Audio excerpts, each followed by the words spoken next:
King Frederick X's royal kisses to Queen Marie moved an entire country. Between sincere love, symbols of unity, and shared emotion, discover how these gestures of tenderness shook Denmark and redefined the image of the modern monarchy. They weren't expecting it. Neither the journalists, nor the spectators, nor even the members of the government present that day. Yet, it was precisely through the simplicity of a kiss that the Danish monarchy had just established itself, far beyond the borders of the kingdom.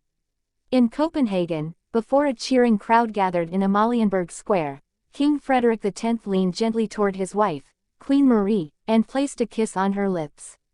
A simple and authentic gesture, yet imbued with immense symbolic power. It's not every day that a king tenderly kisses his queen in public. And even less so when this gesture is broadcast live on national television, shared instantly on social media and viewed millions of times across the world. Denmark, the small Nordic kingdom so often cited as an example of its stability, modernity, and attachment to tradition, was overcome with emotion. For this kiss was more than just a loving gesture. It was the expression of a union, a deep commitment, and a soothing continuity in a troubled era. For years, Frederick and Mary have embodied an ideal of contemporary royal love, at once sincere, discreet, and profoundly human. We need to go back a few weeks to fully understand the impact of this now iconic scene. Since the beginning of his reign in January, Frederick X has multiplied gestures of openness, signs of accessibility, and initiatives to bring the monarchy closer to the Danes. But no one expected that one of the most significant moments of these early years would be so intimate, so vulnerable, so human. We have to go back a few weeks to fully understand the impact of this now iconic scene. Since the beginning of his reign in January, Frederick X has multiplied gestures of openness, signs of accessibility, and initiatives to bring the monarchy closer to the Danes. But no one expected one of the most significant moments of these early days to be so intimate, so vulnerable, so human.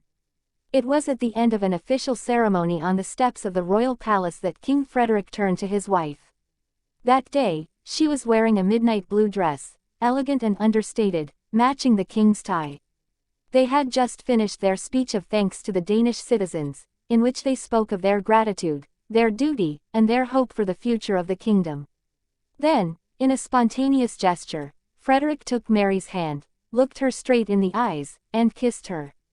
A split second that became eternity. Cameras immortalized the moment. Photographers captured the tenderness. And the Danes, for their part, felt this wave of love like a bomb.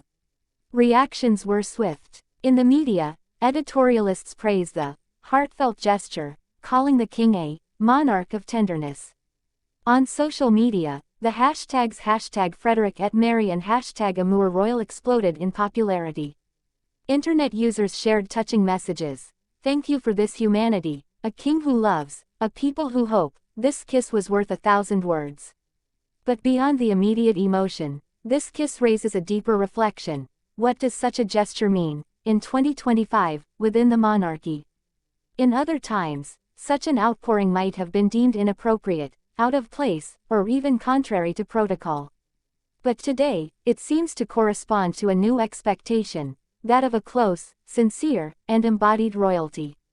Frederick and Marie, married for over 2 decades, are a strong, respected, and admired couple. They have raised 4 children, weathered media storms, represented the kingdom around the world, and always presented an image of deep complicity. This kiss, therefore, was not a staged act. It was the expression of a lasting love. The Danes know this. They have never forgotten the first steps of young Australian-born Mary Donaldson into the intimate world of the Danish monarchy. Nor Frederick's shyness during their first public appearances. They remember the lavish wedding in 2004, but above all, what the couple has built since then, a relationship based on trust, mutual respect, and a shared commitment to the nation. Far from the glitz, it was the small gestures, the glances exchanged during official ceremonies, the knowing smiles during travels, that forged their popularity. Frederick's kiss thus seals this public love story that the Danes have followed with affection for over 20 years. It is also, in a way, a response to the contemporary challenges facing any monarchy: how to remain relevant, how to embody without betraying, How to evolve without breaking away. Frederick and Mary seem to have found the answer in disarming sincerity. Where some would be content with a fixed smile, they offer real emotion.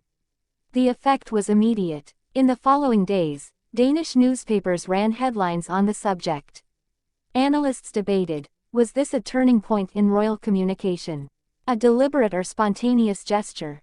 It didn't really matter. The public, for their part, perceived it as a breath of fresh air. In Aarhus, Odense, Aalborg, and even in the more remote villages of Jutland, conversations surrounding the royal couple took on a new tone. It was no longer just the king and the queen, but Frederick and Mary, two loving and committed human beings. Even in political circles, this kiss resonated.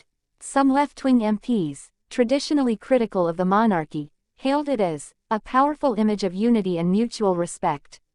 Others, more conservative, saw it as a profoundly royal act in its simplicity. A rare, almost miraculous, consensus around a moment of love. What if this kiss, deep down, was also a message? In a Europe shaken by crises, the rise of populism, and democratic disenchantment, can a simple gesture of love between sovereigns revive people's faith in their institutions?